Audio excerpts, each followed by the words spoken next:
अगर जजेस ही जजेस को अपॉइंट करते हैं तो हर रिकमेंडेशन पर हाँ क्यों नहीं होती? क्या आपने कभी इस सवाल के बारे में सोचा है? हम हमेशा ये बातें तो करते हैं कि कैसे सुप्रीम कोर्ट में जजेस की अपॉइंटमेंट एक क्लोज डोर खेल बन चुकी है, जिसमें कुछ ग्रुप ऑफ जजेस मिलकर बाकी के जजेस को अपॉइंट और ट्रांसफर करते हैं। लेकिन उसके बाद अगर इन अपॉइंटमेंट्स में से कोई भी जज अच्छा नहीं निकलता तो एग्जीक्यूटिव से लेकर आम जनता कॉलेजियम का फॉल्ट निकालती है। पर क्या आपने कभी सोचा है कि ऐसे कितने रिकमेंडेशंस हैं जो यूनियन गवर्नमेंट अप्रूव करती है? क्या वो सारे रिकमेंडेशन को अप्रूवल देती है या फिर यहाँ पर भी कुछ गेम है? सुप्रीम कोर्ट के समर वेकेशन के बीच में कुछ सीनियर जजेस ने नागपुर हाईकोर्ट बार एसोसिएशन के एक फेलिसिटेशन इवेंट में 28 जून को पार्टिसिपेट किया है। इस पार्टिसिपेशन में सुप्रीम कोर्ट जजेस ने कुछ ऐसे स्टेटमेंट्स दिए हैं जिन्होंने जुडिशरी के ऊपर लंबे समय से लगते आ रहे सवालों की तरफ एक नई रोशनी डाली और लोगों को सोचने पर मजबूर किया that instead of finding faults in judiciary we should also look at the executive. इस फेलिसिटेशन इवेंट का सबसे फेमस चेहरा थे सुप्रीम कोर्ट के जज जस्टिस दीपांकर दत्ता और उनका ये सवाल कि अगर जजेस ही जजेस को अपॉइंट करते हैं तो हर रिकमेंडेशन पर हाँ क्यों नहीं होती। ये सिर्फ एक लाइन नहीं बल्कि कॉलेजियम सिस्टम पर हो रहे अटैक का पावरफुल जवाब था। एक सिस्टम जो हमेशा से ओपेक, एलिटिस्ट और अनडेमोक्रेटिक के लेबल से जूझता रहा है,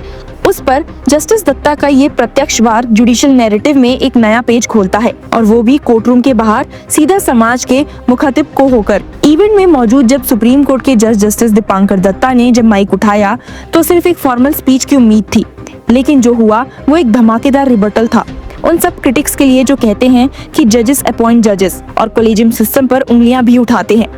जस्टिस दत्ता ने कहा, we need to tell the society that if जजेस वर टू अपॉइंट जजेस then all the recommendations of the supreme court collegium would have been acted upon, but that doesn't happen. उन्होंने एक पर्सनल एग्जांपल दिया कि 2019 में Calcutta high court collegium ने एक वकील का नाम रिकमेंड किया था जज बनने के लिए, लेकिन 6 साल बाद भी उस पर कोई एक्शन नहीं हुआ। Why does it happen? No one questions that। उन्होंने सीधा सवाल किया। ये एक हार्ड हिटिंग पॉइंट था कि अगर कॉलेजियम में सिर्फ जजेस होते हैं और उनकी ही चलती है तो हर रिकमेंडेशन तुरंत मंजूर हो जाती, तो फिर कौन रोक रहा है? इस एक सवाल का भी जवाब जस्टिस दत्ता ने बड़े ही बोल्ड अंदाज में दिया और कहा, external forces. He said, therefore the external forces which prevents the collegium recommendations from being acted upon should be dealt with sternly. Only merit should be considered, not extraneous conditions। यानी कि असली issue ये नहीं है कि जजेस को चुन रहे हैं, असली प्रॉब्लम ये है कि जजेस के चुनाव में बाहर की ताकतें दाखिल हो रही हैं। उन फोर्सेस को पहचान कर उन पर कड़क एक्शन लेना चाहिए। ये था जस्टिस दत्ता का मैसेज। जस्टिस दत्ता ने chief justice of India BR Gavai से भी एक डायरेक्ट अपील की और कहा, sir this is an appeal to you. This is high time that we dispense with the मिसकंसीव्ड notion that जजेस अपॉइंट जजेस। ये छुपाने वाली बात नहीं है कि कॉलेजियम सिस्टम का क्रिटिक पुराना है, लेकिन ये बात क्लियरली उठती है कि प्री कॉलेजियम एरा भी फ्लॉलेस नहीं था। दत्ता ने 1980s का एक शॉकिंग एग्जांपल दिया जब बॉम्बे हाई कोर्ट के 3 चीफ जस्टिसेस MN चंदूरकर, चितातोष मुखर्जी और PD देसाई सुप्रीम कोर्ट नहीं पहुंच पाए थे, जबकि वो किसी से कम नहीं थे। He said, does anybody questions the pre-collegium system? We only refer to the suppression of these 3 judges, but why does not anyone question why Chief Justice Chandurkar, Chief Justice Mukherjee और Chief Justice Desai couldn't make it to the Supreme Court? ये सिर्फ history नहीं थी, ये एक challenge था उन लोगों के लिए जो सिर्फ आज के सिस्टम पर ही सवाल उठाते हैं, लेकिन पहले के राजनीतिक इन्फ्लुएंस को इग्नोर कर देते हैं। जैसे जैसे ये स्पीच आगे बढ़ती गई, कई सारे सीक्रेट्स और फैक्ट्स भी बाहर आते गए और फिर एक और जरूरी बात सामने आई, ट्रांसपेरेंसी की। जस्टिस दत्ता ने ये एक्सेप्ट किया कि कॉलेजियम ओपेक था, लेकिन अब उसमें बदलाव हो रहा है। From opacity the system is now translucent, but under you chief justice of India we expect that there should be a transparent process. आपको बता दूं कि इवेंट में chief justice of India Gavai भी मौजूद थे और उन्होंने भी इस मुद्दे पर अपना पक्ष रखा। उन्होंने कहा कि रीसेंट सुप्रीम कोर्ट जज appointment justice Atul Chandurkar is a living example of transparency in the collegium system. Gavai ने ये भी बताया कि अब जजेस कैंडिडेट से इंटरैक्ट करते हैं, उनकी मेरिट और सीनियरिटी को ध्यान में रखते हैं और सिलेक्शन प्रोसेस में ट्रांसपेरेंसी मेंटेन की जा रही है। ये एक प्रोग्रेसिव स्टेप है जिसका सारा भार कॉलेजियम पर नहीं पूरे सिस्टम पर पड़ता है। लेकिन जस्टिस दत्ता की स्पीच सिर्फ कॉलेजियम तक सीमित नहीं रही, उन्होंने जुडिशियल बिहेवियर और बाउंड्रीज पर भी एक फिलोसॉफिकल रिफ्लेक्शन दिया।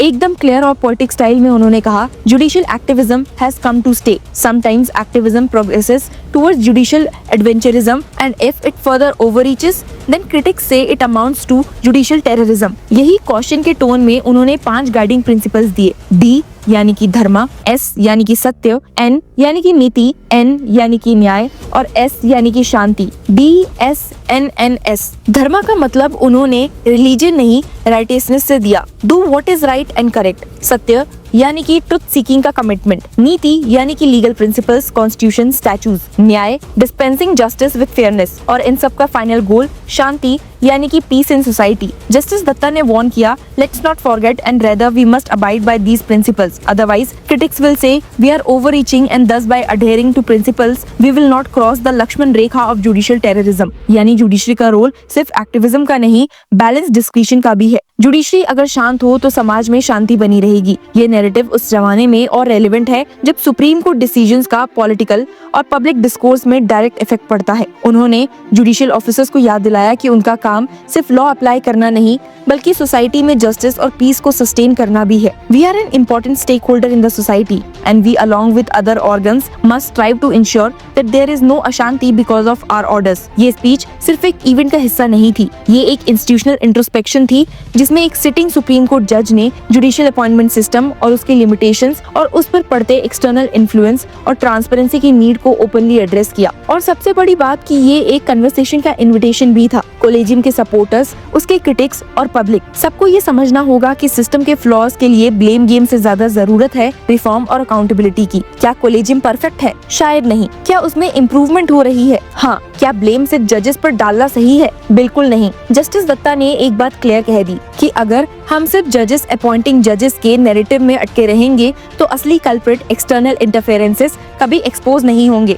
और यही है इस पूरे डिबेट का कोर। जुडिशरी को इनसाइडर्स वर्सेस आउटसाइडर्स के डिकोटोनॉमी में नहीं, एक शेयर्ड रिस्पॉन्सिबिलिटी के फ्रेमवर्क में देखना होगा। कोलेजियम एक क्लोज क्लब नहीं बल्कि एक कॉन्स्टेंटली इवॉल्विंग मैकेनिज्म है और अगर उसमें सच में मेरिट, ट्रांसपेरेंसी और इंडिपेंडेंस होनी है तो हर स्टेक होल्डर को अपना रोल समझना पड़ेगा। जस्टिस दीपांकर दत्ता ने एक नैरेटिव शिफ्ट किया है। अब देखना ये है कि क्या ये नैरेटिव सिर्फ एक स्पीच तक सीमित रहेगा या सिस्टम में सच में कुछ बदलाव ला पाएगा। क्या आपको लगता है कि जस्टिस दत्ता के व्यू पॉइंट में दम है और हमें कोलेजियम सिस्टम के इशू को किसी और एंगल से भी देखना चाहिए? Then share with us in the comment section and keep following us for more such legal news and updates. Hello law lovers and justice seekers, welcome to Law Chakra. हम आपके लिए लेकर आए हैं कुछ बहुत ही exclusive. Introducing Law Chakra prime membership, जो आपको देगा exclusive access like never before. यानी कि फुल इनसाइडर एक्सेस, वो भी बस घर बैठे। यही नहीं, प्राइम मेंबर को मिलेगा access to exclusive interview session with renowned जजेस, लीगल एक्सपर्ट्स एंड लॉयर्स। ऐसे इनसाइट्स जो आपको कहीं और नहीं मिले। इसी के साथ अगर आप कभी सोचे कि हम कैसे लेकर आते हैं आपके लिए ये लीगल अपडेट्स, तो इसके लिए भी प्राइम मेंबर्स के लिए है हमारे पास एक special sneak peek behind the scenes of law chakra. Brainstorming session से लेकर ब्लूपर्स तक सब कुछ। In short, more content, more update and more analysis. Political legal controversies हो या इन डेप्थ लीगल सेशंस, सब कुछ आपको मिलेगा एट वेरी मिनिमल प्राइस। बनिए लॉ चक्रा की प्राइम मेंबर और अनलॉक कीजिए full potential of legal knowledge. अभी ज्वाइन कीजिए।